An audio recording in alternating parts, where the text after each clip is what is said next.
ओम श्री परमात्मे नमः। श्रीमद् भागवत महापुराण प्रथम स्कंद 15वां अध्याय। कृष्ण विरह व्यक्तित्व। पांडवों का परीक्षित को राज्य देकर स्वर्ग सिधारना।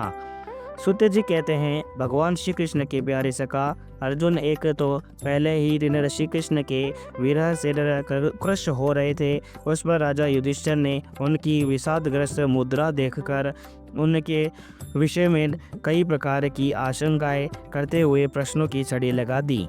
शोक से अर्जुन का मुख और हृदय कमल शुक्र हो गया था, चेहरा फीका पड़ गया था। वे उन्हीं भगवान श्री कृष्ण के ध्यान में ऐसे डूब रहे थे कि बड़े भाई के प्रश्नों का कुछ भी उत्तर न दे सके। श्री कृष्ण आंखों से ओझल हो जाने के कारण वे बड़ी हुई प्रेम जनित उत्कंठा के परवश हो रहे थे। रथ हाँकने टहलने आदि के समय भगवान ने उनके साथ जो मित्रता अभिप्राय था और प्रेम से भरे हुए व्यवहार किए थे, उनकी याद पर याद आ रही थी। बड़े कष्ट से उन्होंने अपने शोक का वेग रोका, हाथ से नेत्रों के आंसू पूछे और फिर रूंधे हुए गले से अपने बड़े भाई महाराज युधिष्ठिर से कहा। अर्जुन बोले, महाराज मेरे भाई अथवा अत्यंत घनिष्ठ मित्र का रूप धारण करके श्री कृष्ण ने मुझे ठग लिया। मेरे जिस प्रबल पराक्रम से बड़े बड़े देवता भी आश्चर्य से में डूब जाते थे, उसे श्री कृष्ण ने मुझे से छीन लिया। जैसे यह शरीर प्राणों से रहित होने पर मृतक कहलाता है, वैसे ही उनके क्षण भर के वियोग से यह संसार अप्रिय दिखने लगता है।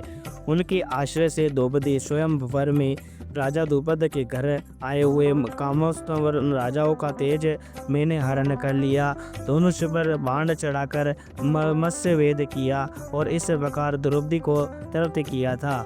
उनकी सन्निधि मात्र से मैंने समस्त देवताओं के साथ इंद्र को अपने बल से जीतकर अग्निदेव को उनकी तृप्ति के लिए खांडव वन को दान कर दिया और उन्मय एक दानव की निर्माण की हुई अलौकिक कला कौशल से युक्त मायामयी सभा प्राप्त की और आपके यश यज्ञ में सब ओर से आकर राजाओं ने अनेकों प्रकार की भेंटें समर्पित की। 10,000 हाथियों की शक्ति और बल से संपन्न आपके इस छोटे भाई भीमसेन ने उन्हीं की शक्ति के से राजाओं के सिर पर पैर रख करने वाले अभिमानी जरासंध का वध किया था। तदंतर उन्हीं भगवान ने उन बहुत से राजाओं को युक्त किया जिनको जरासंध ने महाभैरव यज्ञ में बलि चढ़ाने के लिए बंदी बना रखा था। उन सब राजाओं ने आपके यज्ञ में अनेकों प्रकार के उपहार दिए थे। महारानी द्रौपदी राजसूय यज्ञ के महान अभिषेक से पवित्र हुए अपने उन सुंदर कोशोकोद्र जिन्हें दुष्टों ने भरी सभा में छूने का साहस किया था, बिखेर कर तथा आंखों से में आंसू भरकर जब श्री कृष्ण के चरणों में गिर पड़ी, तब उन्होंने उसके सामने उस घोर अपमान का बदला लेने की प्रतिज्ञा करके उन दूतों की स्त्रियों को की ऐसी दुर्दशा की कि वे विधवा हो गई और उन्हें अपने वेश केश अपने हाथों खोल देने पड़े। वनवास के समय हमारे वीरी दुर्योधन के षड्यंत्र से 10,000 शिष्यों को साथ बिठाकर भोजन कराने वाले महर्षि दुर्वासा ने हमें दुस्तर संकट में डाल दिया था। उस समय उन्होंने द्रौपदी के पात्र में बची हुई शाख की एक पत्ती का ही भोग लगाकर हमारी रक्षा की। उनके ऐसा करते ही नदी में स्नान करती हुई मुनि मंडली का और ऐसा प्रतीत हुआ मानो उनकी तो बात ही क्या, सारी त्रिलोक की नहीं तृप्त हो गई है। उनके प्रताप से मैंने युद्ध में पार्वती सहित भगवान शंकर को आश्रय में डाल दिया तथा उन्होंने मुझको अपना पाशुपत नामक अस्त्र दिया। साथ ही दूसरे लोकपालों ने भी मुझे प्रसन्न होकर अपने अपने अस्त्र दिए और क्या मैं उनकी कृपा से इसी शरीर को से स्वर्ग में गया और देवराज इंद्र की सभा में उनके बराबर आदि आसन पर बैठने वाले का सम्मान मैंने प्राप्त किया। उनकी आग्रह से जब मैं स्वर्ग में ही कुछ दिनों तक रह गया, तब इंद्र के साथ समस्त देवताओं ने मेरी इन्हीं कांडिव धारण करने वाली भुजाओं का निवातर कच आदि दैत्यों को मारने के लिए आश्रय लिया। महाराज, यह सब जिंदगी में महती कृपा का फल था। उन्हीं पुरुषोत्तम भगवान श्री कृष्ण ने मुझे आज ठग लिया। महाराज, कौरवों की सेना भीष्म, द्रोण आदि अजय महात्मयों ऐसे अपूर्ण अपार समुद्र के समान दुष्ट थी, परंतु उनका आश्रय ग्रहण करके अकेले ही रथ पर सवार हो मैं उसे पार कर गया। उन्हीं की सहायता से आपको याद होगा, मैंने शत्रुओं से राजा विराट का सारा कौंदन तो वापस ले लिया और साथ ही उनके सिरों पर से चमकते हुए मणि ने मैं मुकुट तथा अंगों से के अलंकार तक छीन लिए थे। भाई जी, कौरवों की सेना भीष्म, कर्ण, द्रोण, शून्य, शल्य तथा अन्य बड़े बड़े राजाओं को और क्षत्रिय वीरों के रथ से शोभायमान थी। उसके समान सामने मेरे आगे आगे चलकर वे अपनी दृष्टि से ही उन महारथी युद्धपतियों की आयु, मन, उत्साह और बल को छीन लिया करते थे। द्रोणाचार्य, भीष्म, कर्ण, ब्रूनि, सुशर्मा, शल्य, जयद्रथ और भालेकर आदि वीरों ने मुझ पर अपने कभी न चूकने वाले अस्त्र चलाए थे, परंतु जैसे हर्णेन्द्र, कश्यपुर आदि दैत्यों के अस्त्र शस्त्र भगवत भक्त प्रहलाद का स्पर्श नहीं करते थे, वैसे ही उनके शस्त्रास्त्र मुझे छू तक नहीं सके। यह कृष्ण की भुजदंडों की छत्र छाया में रहने का ही प्रभाव था। श्रेष्ठ पुरुष संसार से मुक्त होने के लिए जिनके चरण कमलों का सेवन करते हैं, वे अपने आप तक को दे डालने वाले उन भगवान को मुझे दुर्बुद्धि ने सारथी तक बना डाला। जिस समय मेरे घोड़े थक गए थे और मैं रथ से उतरकर पृथ्वी पर खड़ा था, उस समय बड़े बड़े महारथी शत्रुवीर मुझ पर प्रहार न कर सके, क्योंकि श्री कृष्ण के प्रभाव से उनकी बुद्धि मारी गई थी। महाराज, माधव के उन्मुक्त और मधुर मुस्कान से युक्त विनोद भरे एवं हृदय स्पर्शी वचन और उनका मुझे पार्थ, अर्जुन, सखा, कुरुनंदन आदि कहकर पुकारना मुझे याद आने पर मेरे हृदय में उथल पुथल मचा देते हैं। सोने बैठने में, टहलने में और अपने संबंधों में बड़ी बड़ी बातें करना तथा भोजन आदि करने में हम प्राय एक साथ रहा करते थे। किसी दिन में व्यंग्य से उन्हें कह बैठता, मित्र, तुम तो बड़े सत्यवादी हो। उस समय भी वे महापुरुष अपनी महानुभावता के कारण जैसे मित्र अपने मित्र का और पिता अपने पुत्र का अपराध सह लेता है, उसी प्रकार मुझ दुर्बुद्धि ने अपराधों को सह लिया करते थे। महाराज, जो मेरे सखा प्रिय मित्र नहीं मेरे हृदय ही नहीं थे, उन्हीं ने पुरुषोत्तम भगवान से मैं रहित हो गया हूँ। भगवान की पत्नियों को द्वारका से अपने साथ ला रहा था, परंतु मार्ग में दुष्ट गोपों ने मुझे एक अबला की भांति हरा दिया और मैं उनकी रक्षा नहीं कर सका। वही न मेरा गांडीव धनुष है, वही बाण है, वही रथ है, वही घोड़े हैं और वही मैं रथी अर्जुन हूँ, जिसके सामने बड़े बड़े राजा लोग सिर झुकाया करते थे। श्री कृष्ण के बिना ये सब एक ही क्षण में नहीं कि समान सार शून्य हो गए। ठीक उसी तरह जैसे भस्म में डाली हुई आहुति कपट भरी सेवा और उसर में बोया हुआ बीज व्यर्थ हो जाता है। राजन, आपने द्वारकावासी अपने जिन सुहृद संबंधियों की बात पूछी है, वे ब्राह्मण के साप वर्ष मोहग्रस्त हो गए और वालोनी मदिरा के पान से मंदोन्मत्त होकर अपत्योचित की बाती आपस में नहीं एक दूसरे से भिड़ गए और गुस्सों से मारपीट करके सब नष्ट हो गए। उनमें से केवल 4-5 ही बचे। वास्तव में ये सर्वशक्तिमान भगवान की लीला ही लीला है कि संसार के प्राणी परस्पर एक दूसरे का पालन पोषण ही भी करते हैं और एक दूसरे को मार भी डालते हैं। राजन, जिस प्रकार जल चरों में बड़े जंतु छोटों को, बलवान दुर्बलों को एवं बड़े और बलवान भी परस्पर एक दूसरे को रखा जाते हैं, उसी प्रकार अतिशय बली और बड़े यदुवंशियों के द्वारा भगवान ने दूसरे राजाओं का संहार कराया। तत्पश्चात यदुवंशियों के द्वारा ही एक से दूसरे यदुवंशी का नाश करा के पूर्ण रूप से पृथ्वी का भार उतार दिया।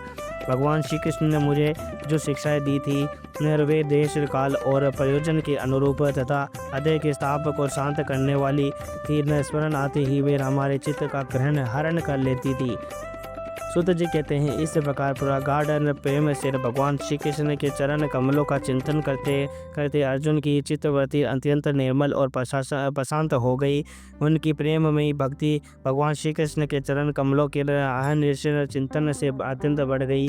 भक्ति के वेग ने उनके हृदय को मत कर उसमें से सारे विकारों को बाहर निकाल दिया। उन्हें युद्ध के प्रारंभ में भगवान के द्वारा उपदेश किया हुआ गीता ज्ञान पुनः स्मरण हो आया, जिसकी काल के व्यवधान और कर्मों के विस्तार के कारण प्रमादवश कुछ दिनों के लिए भ्रष्मति हो गई थी। ब्रह्म ज्ञान की प्राप्ति से माया का आवरण भंग होकर गुणातीत अवस्था पाकर हो गई। देव का संशय निवृत्त हो गया, सूक्ष्म शरीर भंग हुआ। वे शोक एवं जन्म मृत्यु के चक्र से सर्वथा मुक्त हो गए।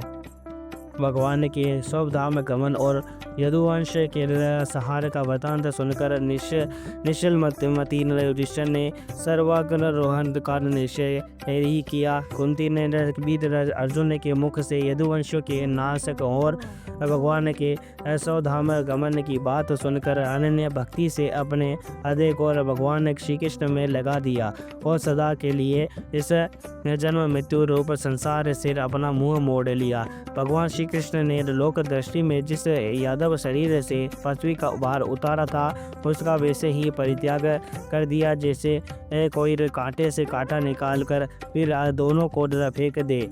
भगवान की दृष्टि में न दोनों ही समान थे, जैसे वे नट के समान मत्स्यादि रूप धारण करते हुए और फिर उनका त्याग कर देते हैं, वैसे ही उन्होंने जिस यादव शरीर से पृथ्वी का भार दूर किया था उसे त्याग भी दिया। जिनकी मधुर लीलाएं श्रवण करने योग्य और उन भगवान श्री कृष्ण ने जब यह अपने मनुष्य से के शरीर से इस पृथ्वी का परित्याग कर दिया, उसी दिन विचारहीन लोगों को अधर्म में फंसाने वाला कलयुग आ गया आदम का। महाराज युधिष्ठिर ने कलयुग का फैलना छिपा न रहा। उन्होंने देखा देश में, नगर में, घरों में और प्राणियों में लोभ, असत्य, छल, हिंसा आदि अधर्मों की बढ़ती हो गई है। तब उन्होंने महाप्रस्थान का निश्चय किया। उन्होंने अपने विनयी पौत्र परीक्षित को, जो गुणों में उन्हीं के समान थे, समुद्र से गिरी हुई पृथ्वी के सम्राट पद पर हस्तिनापुर में अभिषिक्त किया। उन्होंने मथुरा में सुर सेनाधिपति के रूप में अनिरुद्ध के पुत्र व्रज कर अभिषेक किया। इसके बाद समर्थ युधिष्ठिर ने प्रजापत्य यज्ञ करके आवाहन नियन आदि अग्नियों को अपने में लीन कर दिया। अब अर्थात गृहस्थाश्रम के धर्म से मुक्त होकर उन्होंने संन्यास ग्रहण किया। युधिष्ठिर ने अपने स्वर्ग सब वस्त्राभूषण आदि वही छोड़ दिए एवं ममता और अहंकार से रहित होकर समस्त बंधन काट डाले। उन्होंने दृढ़ भावना से वाणी को मन में, मन को प्राण में, प्राण को अपान में और अपान को मनुष्य की क्रिया के साथ मृत्यु में और तथा मृत्यु को पंचभूत में शरीर में लीन कर दिया। इस प्रकार शरीर को मृत्यु रूप अनुभव करके उन्होंने उसे त्रिगुण में मिला दिया। त्रिगुण को मूल प्रकृति में और सवर्णकार नाद रूपाद प्रकृति को आत्मा में और आत्मा को अविनाशी ब्रह्म में विलीन कर दिया। उन्होंने यह अनुभव होने लगा कि यह संपूर्ण दृश्य प्रपंच ब्रह्म स्वरूप है। इसके पश्चात उन्होंने शरीर पर चीर वस्त्र धारण कर लिया, अन्न जल का त्याग कर दिया, मौन ले लिया और केश खोलकर बिखेर लिए। वे अपने रूप को ऐसे दिखाने लगे जैसे कोई यह जड़ उन्मत्त या पिशाच हो। फिर वे बिना किसी की भाट देखे रहिए तथा बहरे की तरह बिना किसी की बात सुने घर से निकल पड़े। हृदय में उस पर परम का ध्यान करते हुए जिसको प्राप्त करके फिर लौटना नहीं होता, उन्होंने उत्तर दिशा की यात्रा की, जिस और पहले बड़े बड़े महात्मा जा चुके हैं। भीमसेन, अर्जुन आदि युधिष्ठिर के छोटे भाइयों ने भी देखा कि अब पृथ्वी में सभी लोगों को अधर्म के सहायक कलयुग ने प्रभावित कर डाला है, इसलिए वे भी श्री कृष्ण चरणों की प्राप्ति का दृढ़ निश्चय करके अपने बड़े भाई के पीछे पीछे चल पड़े। उन्होंने जीवन के सभी लाभ भली भांति प्राप्त कर लिए थे, इसलिए निश्चय करके कि भगवान श्री कृष्ण के चरण कमल ही हमारे परम पुरुषार्थ हैं, उन्हें हृदय में धारण किया। पांडवों की हृदय में भगवान श्री कृष्ण के चरण कमलों के ध्यान से भक्ति भाव उमड़ बढ़ाया और उनकी बुद्धि सर्वथा शुद्ध होकर भगवान श्री कृष्ण के उस सर्वोत्कृष्ट स्वरूप में अनन्य भाव से स्थिर हो गई, जिसमें निष्पाप पुरुष ही स्थिर हो पाते हैं। फलतः उन्होंने अपने विशुद्ध अंतकरण में इसे स्वयं ही गति प्राप्त की, जो विषयासक्त दुष्ट मनुष्यों को कभी प्राप्त नहीं हो सकती। प्रेमी और श्री कृष्ण के प्रेमवश में मुग्ध भगवान मेरे विदुर जी ने अपने शरीर को प्रभास क्षेत्र में त्याग दिया। उस समय उन्हें लेने के लिए आए हुए पितरों के साथ वे अपने यमलोक को चले गए। द्रौपदी ने देखा कि अब पांडव लोग निरपेक्ष हो गए हैं, तब वे अनन्य प्रेम से भगवान श्री कृष्ण का ही चिंतन करके उन्हें प्राप्त हो गई। भगवान के प्यारे भक्त पांडवों के महाप्रयाण की इस परम पवित्र और मंगलमय कथा को जो पुरुष श्रद्धा से सुनता है, वह निश्चय ही भगवान की भक्ति और मोक्ष प्राप्त करता है। बोलो कृष्ण कन्हैया लाल की जय हो।